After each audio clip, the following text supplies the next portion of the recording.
In a dark apartment, someone keeps knocking on the door. Hana goes to check it out and hears a growling noise, so she takes her gun and waits. Suddenly a monster breaks the door and gets ready to attack, but Hana quickly shoots it down. Soon more monsters appear inside the apartment and they get shot down too with perfect aim from Hana. She doesn't get scared either when even more beasts appear in the corridor and burst inside. Hana continues to shoot without hesitation, quickly reloading the gun when she runs out of bullets. The monsters keep on going and corner her on her own bed, where she suddenly asks things to stop. It turns out this is a video game and she's noticed a glitched monster, so she informs the creator. Before hanging up, the creator asks her to join the tournament this year, but she turns the offer down because she knows she has no chance of winning. Hana works as a professional video game player and tester, which doesn't always pay well. However, it's the perfect job for her because she suffers from agoraphobia, meaning she's deeply afraid of leaving her home. This is why her door has tons of locks and even an electronic one with a password. After spending the whole day testing that virtual reality game, she decides to comfort herself by playing Tetris on her old Game Boy. Sometime later, the mailman comes with a package and asks for her signature. Hana has to ask him to leave the package and the device in front of the door and hide, which the mailman does after some hesitation. Then Hana opens the door just enough to peek out and sign on the device. At that moment a little girl appears in the corridor and asks why Hana is scared. She also asks to enter the apartment, which Hana turns down. The mailman hears her from the stairs and asks her to hurry up, so Hana takes her package and goes back inside, noticing that the little girl is gone. The interaction has triggered her anxiety, so Hana locks the door as fast as possible before having a breakdown. When she's feeling better, Hana calls a friend to tell her she got early access to the latest gaming controller and invites her to play. While waiting, Hana exercises to keep her body in shape since she can't go out. Eventually her friend arrives and knows she must text Hana instead of knocking. Hana unlocks the door and hides, allowing Jen to come in and close the door without triggering a panic attack. After Jen drops the bags with groceries she's bought for Hana, they open the package together and find a very strange looking headband with the name Omnia but no instructions. As soon as Hana presses the button, the device automatically connects itself to her computer and opens its own software. Hana logs in with the device number and an AI voice welcomes her to Omnia, asking her to put on the headband. Once Hana does that, the AI explains the devices can read, measure, and decode characteristic patterns in her brain. The images she sees on the screen are a real-time recording of her brain activity and it can control any other device or software, so when it comes to gaming, her reaction time will be reduced to 0. First they need to calibrate it, so Hana starts working on the exercises while Jen cooks a bunch of meals that will keep Hana fed for a few days. The first exercise is about typing, so Hana has to press the letter that appears on the screen. She starts by using her fingers normally, but eventually the machine learns how she thinks and buttons aren't needed anymore. Now Hana can type words on the screen by just thinking them. Hana gets so obsessed with it that she doesn't even touch the food. At that moment the landlord knocks on the door asking for the rent money, so Jen has to tell him to go away since Hana didn't even hear the knock. Then Jen announces she must leave and Hana finally gets off the chair to get the door, but the exercise on the screen continues to be filled. When the computer changes to the second exercise, the power goes out for a few seconds before coming back to normal. Hana goes back to the calibration, which this time asks her to use the mouse. For the next several hours, Hana does nothing but work on calibrating the device, which starts asking to test other things like headphones and microphone. Whenever she gets sleepy, she drinks tons of energy drinks to stay awake. This causes the AI to point out her reaction time is slowing and tells her to rest. Hana goes to sleep, yet the device keeps on reading her brain patterns and the speaker starts playing lots of static noises in the apartment. A strange vision of a child's hand and a bird in a cage haunt Hana's dreams. When Hana wakes up, she's horrified to discover her gums are bleeding. As she stares in the mirror, the little girl from yesterday knocks on her door and asks her to play with her because there aren't other kids in the building. Hana explains she can't and shares stories of her childhood. When she was a child, her mother wouldn't let her out so she had to learn how to play alone. This is why she became a fan of video games and addicted to Tetris. She offers to lend Tetris to the girl, but she isn't answering anymore. The conversation has made Hana nostalgic, so she searches for an old box in her closet and starts looking at childhood pictures, crying as she remembers playing with her dad under the rain.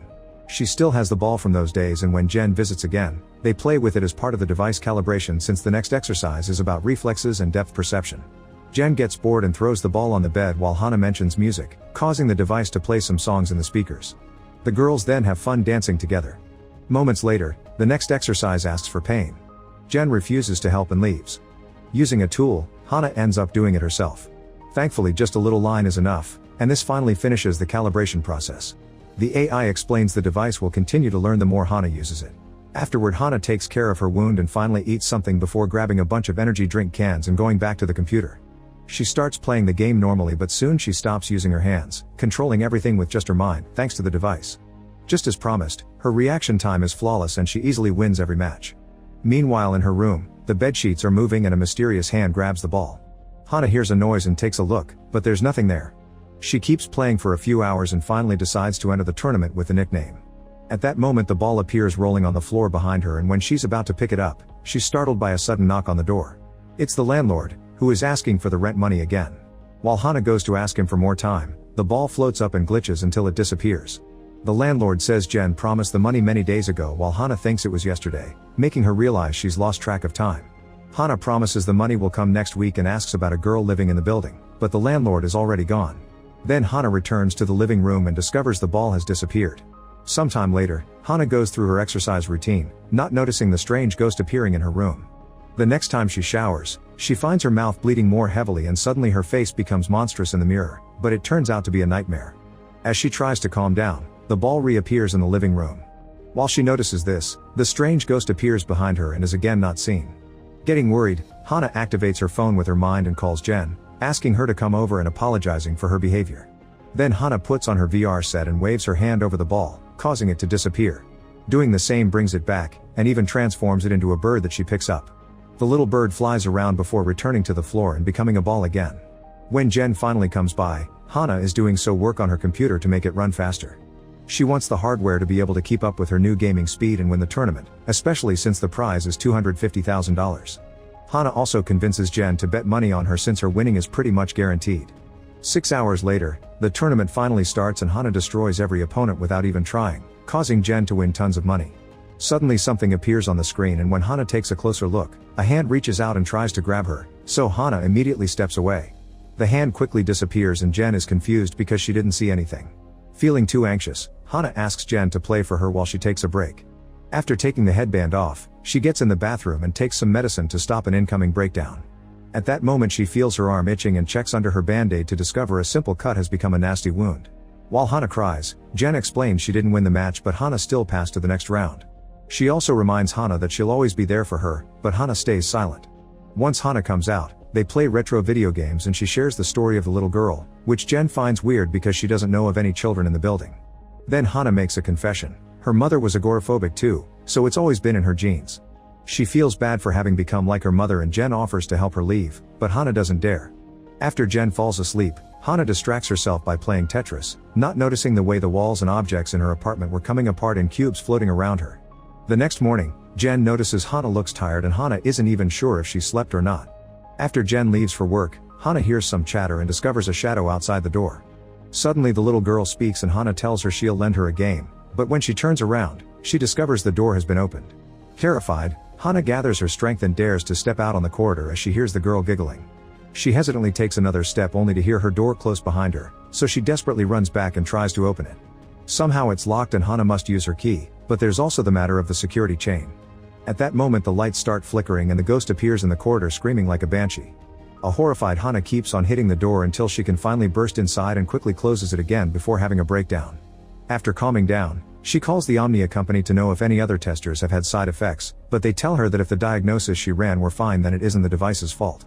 They still offer to take it back for repair, however Hana needs to win the tournament and decided to keep it. Then Hana keeps on playing and reaches the top 3 in the tournament ranking. After the match, she's so tired that she falls asleep on her chair and the ball falls from her hand. Suddenly the computer shuts down and darkness takes over the apartment. Hana wakes up and looks around, finding her room empty. However, when she turns around, the little girl appears and says we've always been here.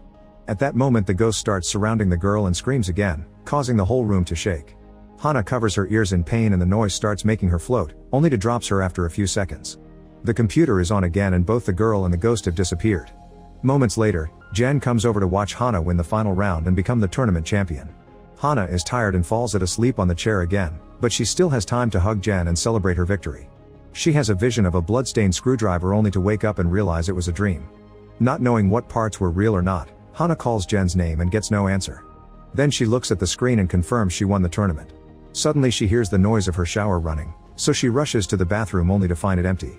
After shutting off the shower, her arm gets itchy again. Hana tries calling Jen and hears the ringtone in her apartment because Jen left the phone there. Her laptop is there too next to a package Hana didn't bring in. Hana's confusion is interrupted when her computer announces the prize money has been sent. Next, Hana asks the AI if the device is playing tricks on her, but the AI assures her that the device only does what her brain wants. While Hana looks at her dad's pictures, the ghost appears near the door but disappears when someone knocks on the door. It's the landlord, who confirms he got the payment. Hana takes the chance to ask about Jen, but the landlord says he hasn't seen her in a while. Then Hana eats the food Jen left ready for her, but as soon as she takes a bite she spits it out because it tastes disgusting. When she takes a closer look she discovers it's full of bugs. Afterward, Hana spends many hours in front of the computer not knowing what else to do. The ghost appears behind her as time passes, but it disappears when Hana moves. Her arm is itching again and she checks the wound, only to discover it's grown into a big disgusting thing. Finally snapping out of it, Hana decides to keep herself busy by playing with the ball while talking about the last year she spent with her mom. She wasn't allowed to go out, but she enjoyed being with her all the time.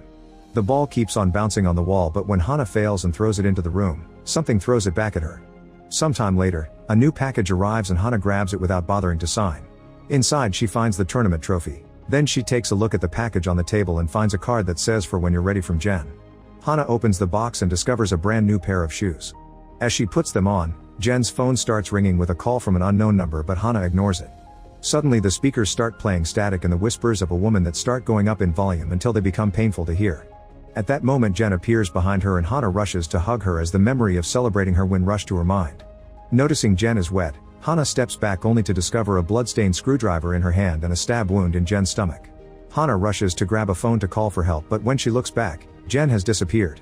Feeling crazy, Hana falls to her knees and screams in frustration, causing the ghost and the little girl to appear for a few seconds. Then Hana realizes the device is using all her trauma to get in her head, so she takes it off. However, the device is still in her head. Hana keeps on trying, but every time she grabs it is just an illusion and the real device is still connected. Terrified, she decides she needs to leave and runs to her room to pack, not seeing the other presents nearby. Then she takes a moment to concentrate and gather her strength to fight her fears, only for a hand to pull at her jacket. Hana turns around and sees a glitching body being dragged into the bathroom, so she rushes to follow it. To her shock, she finds Jen's body rotting in the tub. She even touches it to confirm it's real and it causes her to have a breakdown. Suddenly the room changes and reveals what Hana has refused to see. It's an utter mess. Next, Hana checks the rest of the apartment, finding it in the same condition.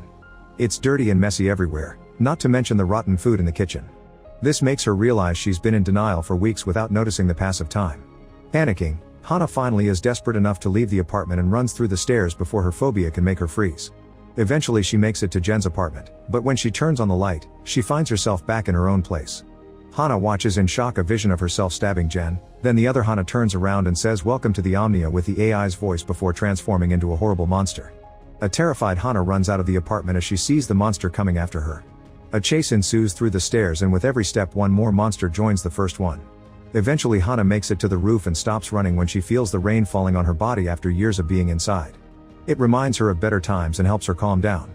She's finally reached inner peace, so when the monsters also arrive, Hana jumps. As she falls, she watches a glitching bird fly by. The moment her body hits the ground, Hana reappears in her apartment and sees the ghost waiting for her. Realizing that's her mother, Hana begs her to let her leave and asks her why she killed Jen. Suddenly someone knocks on the door, making the ghost disappear. The police are outside the apartment, but Hana is having a breakdown. She doesn't want her mother to hurt anyone else, so she promises to never leave the apartment again. In the end, the police and the paramedics break down the door and find Jen's body, yet Hana doesn't acknowledge them. She just keeps playing Tetris on her Game Boy. When the cops finally arrest her, they remove the device and Hana laughs. However, when they try to drag her out, she panics and screams, making the apartment shake and bringing the officers down as the door is shut. Make sure to subscribe and turn on notifications so you can watch more videos like this. Thanks for watching.